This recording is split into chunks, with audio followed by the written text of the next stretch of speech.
الضغط في الموائع. السوائل والغازات تسمى تجميعيا موائع. أي مادة تستطيع التدفق يرجع إليها على أنها مائع.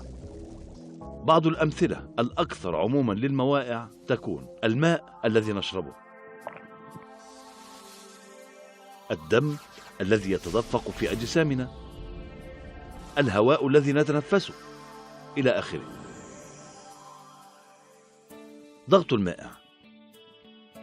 الموائع ليس لها شكل محدد خاص بها، ولكنها تأخذ شكل حاوية التي يملؤونها بها.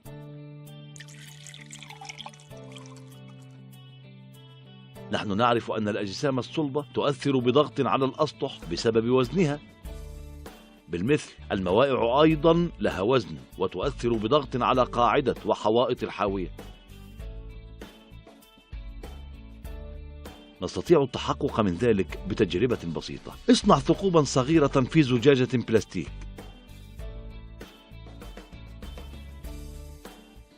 واغلق هذه الثقوب بإصبعك.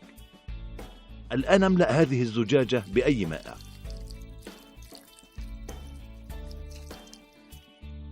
سوف تشعر بدفع أو قوة على كل أصبع من أصابعك أثناء إغلاقك للثقوب. بتعبير آخر، أنت تشعر بنوع من الضغط على أصابعك بسبب أن الضغط ما هو إلا الدفع لكل وحدة مساحة. هذا يوضح أن المائع يؤثر بضغط في كل الاتجاهات وعند كل النقاط تحت سطحه الحر. دعنا نشتق التعبير الحسابي للضغط في مائع.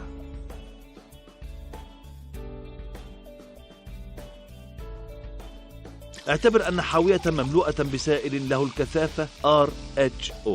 اعتبر النقطة B على عمق H وعمود تخيلي حول هذه النقطة ممتد من سطح السائل حتى النقطة B. ضع مساحة المقطع المستعرض لهذا العمود تكون A.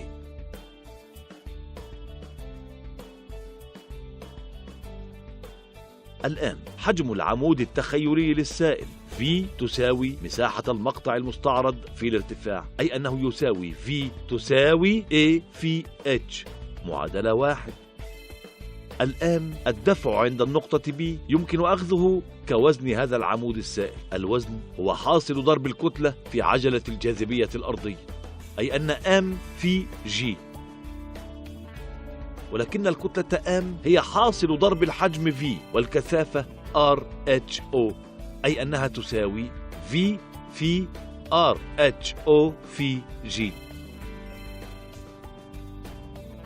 نحن نعلم أن الضغط يساوي الدفع على المساحة، أي أنه يساوي A في H في RH(O) في G على A، وبالتالي التعبير عند الضغط نتيجة عمود من السائل يمكن كتابته على أنه حاصل ضرب الارتفاع في كثافة السائل في عجلة الجاذبية الأرضية، أي أنه يساوي الضغط P تساوي G في RH(O) في H.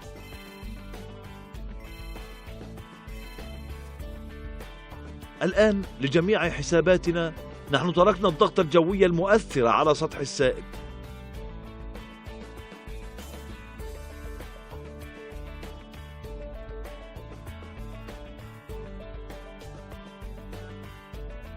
دع الضغط الجوي يكون P0. إذن الضغط الكلي عند نقطة P نتيجة عمود السائل تكون الضغط الكلي P يساوي H في RH(O) في G زائد P0. من هذه العلاقة نحن نستطيع أن نرى أن الضغط يتغير طرديا مع كثافة المائع والعمق. الضغط في مائع يتناسب طرديا مع عجلة الجاذبية الأرضية، لكن الجاذبية الأرضية لمساحة معينة تكون دائما ثابتة.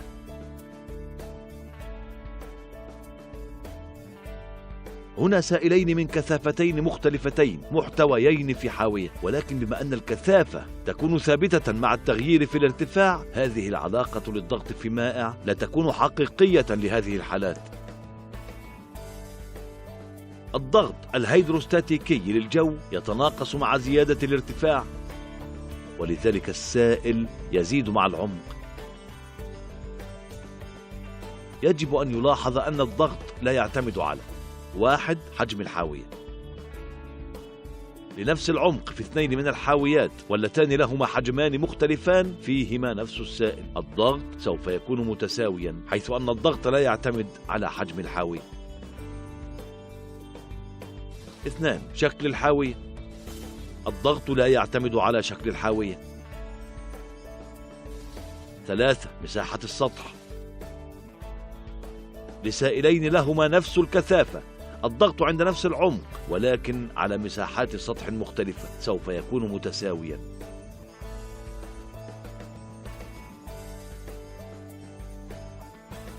أي أن الضغط يكون غير معتمد على مساحة السطح الذي يؤثر عليه.